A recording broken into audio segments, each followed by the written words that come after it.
Hi guys, welcome to Tech Team channel. Hope you're doing well. In this video I'm gonna be showing you how to print from Canva. So firstly, let's go to Canva,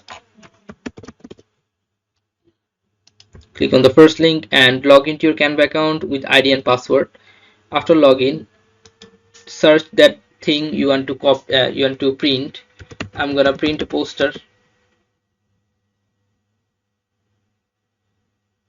So I'm gonna do this thing, time to travel. Now customize this template, the blue option, you see that. Now all I have to just download this poster after customizing this.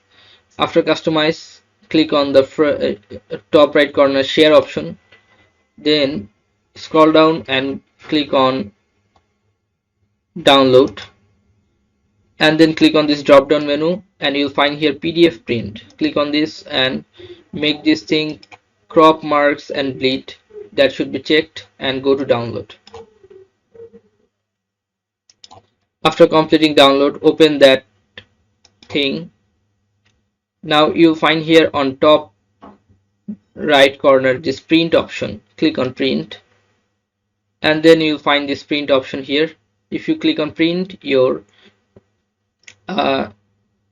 poster will be printed, or you can write it save as print, but make sure this Microsoft print to PDF, then click on print. After that, your work has done. So guys, this is how you can print a poster or anything from Canva. So guys, if you find this video helpful, then please give a thumbs up and don't forget to subscribe the channel. Thank you so much for watching the video.